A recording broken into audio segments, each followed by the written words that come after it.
Yes, ready. 100 watts per minute start. अगर एक सड़क पर ऐसा होता है तो वहाँ जो दूसरे काम चलते हैं उनमें भी ऐसा ही होता है।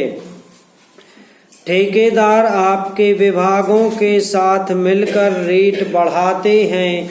मैं भ्रष्टाचार की बात नहीं कहता हूँ, उसको ना आप बंद कर सकते हैं और ना मैं बंद कर सकता हूँ और ना लोग बंद कराना चाहते हैं, लेकिन इस तरह से जो खजाने से रुपया निकाला जा रहा है यह बंद होना चाहिए। मैं सदन की मेज पर एक कागज रख रहा हूँ जिसमें रेट के साथ इसका पूरा विवरण है। पैरा। अध्यक्ष महोदय, मैं कल कह रहा था कि वित्त मंत्री जी ने जिस संदर्भ में यह बजट पेश किया है और जिन परिस्थितियों की पृष्ठभूमि में वित्त मंत्री का भार संभाला है, उस दृष्टि से यदि इस बजट को देखें तो हम इस नतीजे पर पहुंचेंगे कि वित्त मंत्री जी ने निश्चित तौर पर ऐसा काम किया है जिसके लिए वे धन्यवाद के पात्र हैं। उन्होंने देश की अर्थव्यवस्था को सुधारने के भार को लेकर उसमें सफलता प्राप्त करके देश की बिगड़ती हुई आर्थिक दशा को सुधारा।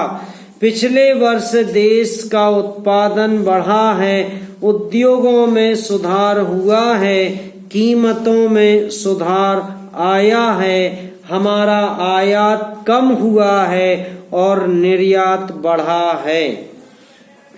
इस तरह से देश में एक नई आशा और विश्वास पैदा हुआ है। इस वर्ष के बजट द्वारा भी उन्होंने पिछले साल के कार्यक्रम को जारी रखने की कोशिश करने का प्रयास किया है। मुझे इसमें कोई संदेह नहीं है कि इसमें भी उनको सफलता मिलेगी। उन्होंने देश के आयात निर्यात के बारे में जो कदम उठाए हैं उनसे निश्चय ही हमारे विदेशी व्यापार का संतुलन सुधरेगा। यह निश्चय के साथ कहा जा सकता है, मैं वित्त मंत्री के लक्ष्यों व कर नीति का आम तौर पर स्वागत करता हूँ। यद्यपि मैं मानता हूँ कि इस कर व्यवस्था के द्वारा मध्य वर्ग पर बोझा पड़ेगा, परंतु इस देश में हमें पंचवर्षीय योजना का आरंभ करना है। इसलिए उस संदर्भ में हमें आर्थिक साधन जुटाने पड़ेंगे और ऐसी दशा में जो लोग इस देश में ऐसी स्थिति में हैं जो तकलीफ उठा कर के भी कुछ दे सकते हैं, उनको देश के लिए देना ही पड़ेगा। पैरा।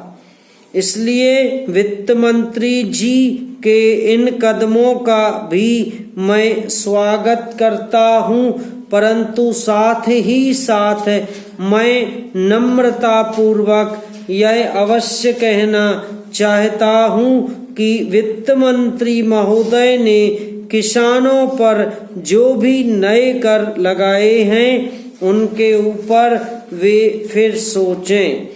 मेरी मान्यता के अनुसार वित्त मंत्री द्वारा खाद पर जो कर लगाया गया है, जो ड्यूटी लगाई गई है, वह एक ऐसा कार्य है जिससे इस देश का विकास रुकने वाला है। उन्होंने अपने बजट भाषण की भूमिका में कृषि संबंधी कच्चे माल के उत्पादन के लिए पूंजी लगाने की आवश्यकता महसूस की है। उनकी खुद की यह मान्यता है कि कृषि का उत्पादन बढ़ाना बहुत आवश्यक है। पैरा अध्यक्ष महोदय, उसके लिए सब कुछ करना है तो फिर कृषि उत्पादन का जो मूल आधार है उस खाद और पानी की जो व्यवस्था है, जब उस पर ही कर लगाया जाता है तो मेरे मन में आता है कि कहीं वित्त मंत्री महोदय अपनी ही बात को अपने ही सिद्धांतों के द्वारा तो काट नहीं रहे हैं। मैं कहना चाहता हूँ कि हमारे देश में अभी भी चौथाई भूमि से ज्यादा सिंचित भूमि नहीं है। समाप्त।